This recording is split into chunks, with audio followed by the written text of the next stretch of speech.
Spider Who, Chapter 4.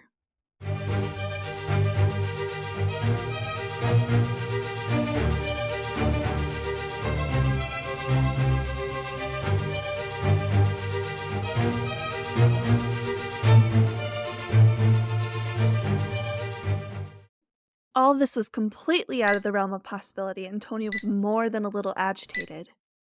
It just didn't make any sense. None of it did. How was it that his tablet kept alerting him that Peter was in the room when Peter obviously wasn't present at all? Was there something wrong with his satellite? A bug in the system? Or maybe... unless... May? Tony called out carefully to the distressed woman who was currently pacing with worry about her nephew. You don't think that Peter took the tracker out of his suit again, do you? Like he did in D.C.? Yeah, he told May all about that story. How Peter put the tracker from his suit on a hotel lamp of all things. It had been funny to Tony after he calmed down about it, but it was no longer humorous to him now as he thought on it. Peter wouldn't do that again. Would he? Hadn't he learned the first time how disastrous that had all turned out? And how important it was that Tony had a way to trace him if Peter ever found himself in a tight spot? Like right now, for instance? Was his rebellion taking him so far that it extended its reach to Tony as well? And not just with May? May immediately shook her head, before pausing, suddenly looking uncertain. I didn't think that he would have, but he did lie to me about calling tonight, so I guess anything is possible. Tony stood from the bar stool that he had been sitting on and walked over to the couch where his tablet indicated Peter was located. He pulled the couch out and proceeded to look behind it, searching for the small little microchip that was Peter's tracker. It was nowhere in sight. Tony frowned and looked down at his tablet once again, and what he saw caused his eyes to widen. His tracker moved slightly. Tony commented lowly to himself, though it still caused May to gasp aloud. He peered up at the couch that was now in the middle of the living room and back down to his tablet.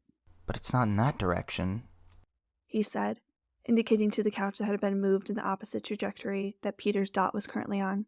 Tony turned his whole body towards the wall that the couch had just vacated. It moved more the opposite direction.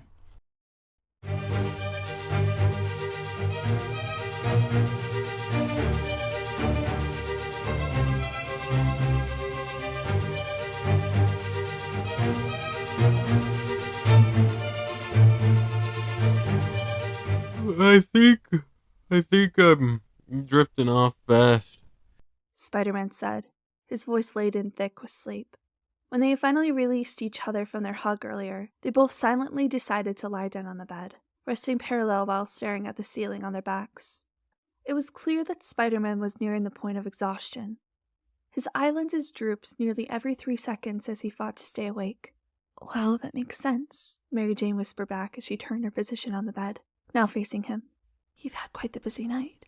Tends to exhaust people. Spider-Man merely slowly nodded, in a tired and distracted manner before he turned his body on his side to face her as well. Are you sure it's alright if I stay here? He asked, his voice sounding hesitant, as if she would kick him out. Even if she wanted to, he would be dead on his feet. Luckily, seeing him disappear from her life was the very last thing that she wanted. No, her desires now centered around how much she wanted to cuddle close to his chest and feel his arms around her again. But for some reason, she found herself tentative. With other boys, she tended to flirt as though it was nothing more than an amusing game, something to do to appease the boy in question for a while before they went their separate ways forever. But this was far from a game. This felt real, raw. Spider-Man somehow managed to get through all of the defensive walls that she had built in just a matter of hours. And the strangest part, she found herself far from unhappy for it. In fact, it was a welcome change. The light feeling inside of her was something that she could easily get used to, from how warm it made her feel. Of course, Mary Jane said immediately, her tone indicating that she wouldn't have it any other way. Spider-Man nodded his acceptance and gratitude. Good night, Mary Jane. His masked head burrowed further into the pillow, and Mary Jane couldn't help but smile fondly at the endearing action. Don't let the bedbugs bite, Spider. Spider-Man let out a lone, amused breath before his breathing evened out, and Mary Jane knew that she had lost him to the land of dreams. Mary Jane sighed, not at all tired yet, as she thought over what their options were. Their best bet was to get Spider-Man to Tony Stark if he didn't regain his full memories soon.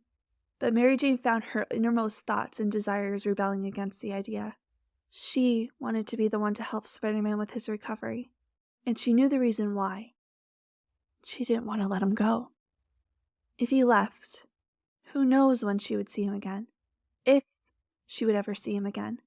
The very thought was abhorrent, but this might very well be the only time she would ever spend time with him, and she wanted it to last if that were the case. He did say that he wouldn't ever forget about you, her thoughts pointed out to her. Mary Jane frowned at that. Sure, he said he wouldn't forget her, but that didn't mean that he would go out of his way to spend any time with her, especially after he regained his memory. Once he is fully aware of his life and the situation at hand, he might go back on his promise to her. Even people with full memories had those that faded every single day. With the passing of time, she would become a faceless figure in his mind's eye.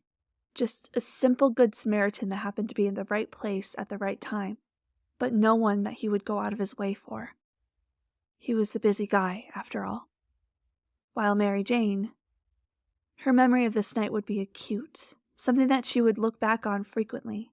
Hell, it might be a story that she would tell her grandkids about someday. But that would be it. It would be a short tale, the story of Mary Jane and Spider-Man, but one worth telling. With a heavy sigh, Mary Jane turned onto her back, staring at the ceiling with furrowed brows. The current line of her thinking was... The abrupt noise startled her out of her thoughts enough that she nearly fell out of the bed. Sitting up, Mary Jane stared at the door skeptically. Who could it be? Especially at this hour, and with her Aunt Anna out of town? Her eyes turned over to Spider-Man on the bed, and saw that the banging noise hadn't disturbed his sleep at all. Spider-Man was well and truly dead to the world. The knocking came again, this time more insistent. Mary Jane stood, on unsteady feet, and slowly made her way over to the door. She stopped in front of it and leaned in close to peer through the peephole and... Mary Jane gasped, stepped back, and immediately unlocked the deadbolt. Throwing open the door wide, she stood there and gaped at the appearance of Tony Stark in her Aunt Anna's doorway. He was looking at her warily, with distrustful eyes, as if he were trying to judge her character with one single look. You're... She stuttered. Yeah, I know who I am. He said, in a curt and abrupt tone paired with a roll of his eyes as he waved her off. Listen, I'm looking for... I know who you're looking for, Mary Jane interrupted, breathless, but now all of a sudden able to find her voice. She stepped back to allow entrance for the billionaire superhero. He's right in the room there, on the bed. Tony Stark's eyes widened and didn't wait for any further invitation as he stepped forward, giving himself access into the apartment and to the bedroom she had pointed to. Mary Jane followed him and nearly ran right into his back as he paused right in the open doorway. She watched Mr. Stark's face as he took in the brightly colored superhero sleeping on the bed, and to say that Mr. Stark's entire body melted with relief would be an understatement. Oh, thank God. Eyes swiveling to the side, Mr. Stark turned his attention to look at her out of the corner of his vision.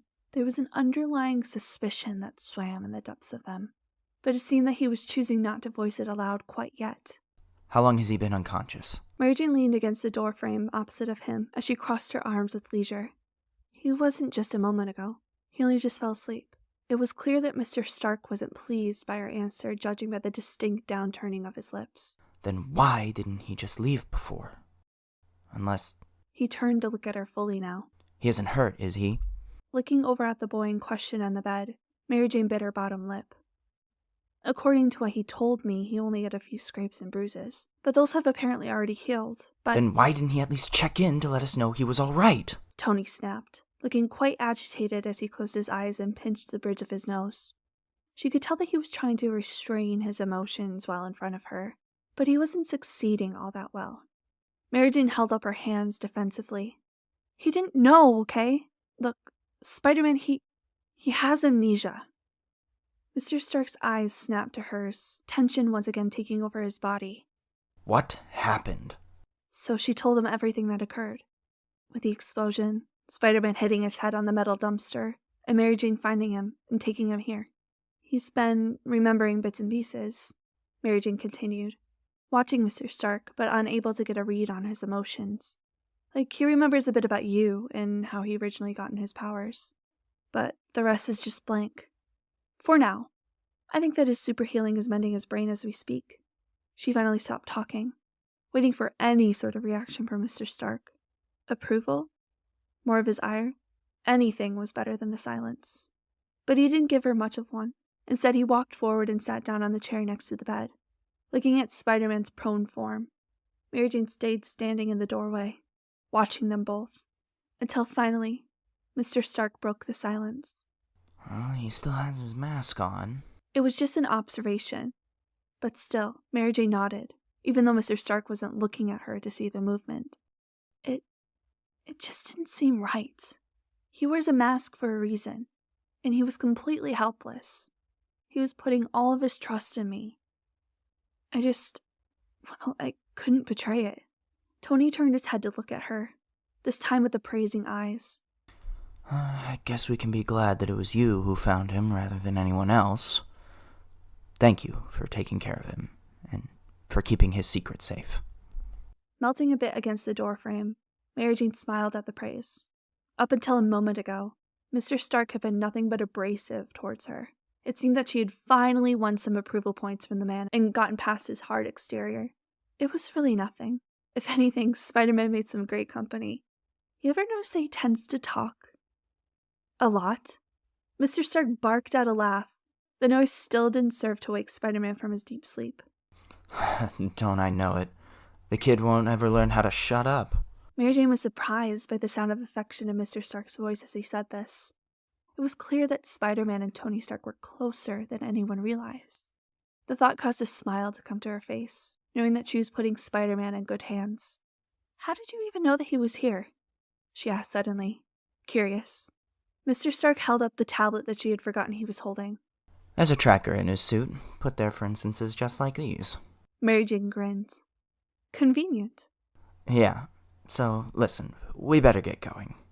Tony said as he suddenly stood, startling her by the abruptness of the action. Mary Jane stood up straight, feeling disappointment coursing through her. They were going to leave? Just like that? Oh, of course. Mr. Stark nodded, before he bent over and gently lifted Spider-Man's lithe body up over his shoulder. Spider-Man didn't even stir from his slumber. Thanks again for taking care of him. I really appreciate it. And his voice really did indicate that he did. Mary Jane walked ahead of them, opening the door wide enough for them to go through. As Mr. Stark walked out into the hallway, Mary Jane couldn't help but stop him. Mr. Stark? Mr. Stark paused, looking back at her with a single raised eyebrow, taking the time to adjust his hold on Spider-Man. Yeah, kid? Mary Jane bit her lip and tucked strands of her red hair behind her ear. Take care of him, okay? Mr. Stark stared at her for a brief moment, before smiling and saying, Always do, kid. See you around. Mary Jane nodded before she closed the door after them, turning her body so that she leaned heavily against the thick wood. It was probably the last time that she would ever get to see Spider-Man. And she didn't even get to say goodbye.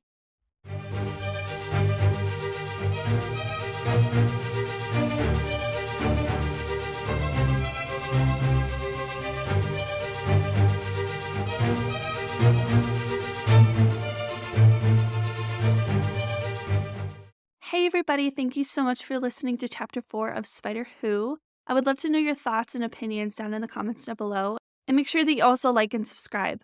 I would also really like to know your predictions of what's going to happen next in the story. Will Mary Jane and Spider-Man meet again? Who knows? As always, I'd like to thank everybody that contributed their voices to this project so that we could give you a free listening experience for the story. I really do appreciate it. Also, I would like to thank my editor for putting this together. If you could go, please subscribe to him. I'll link his YouTube channel down below. And until next time, thank you so much for listening.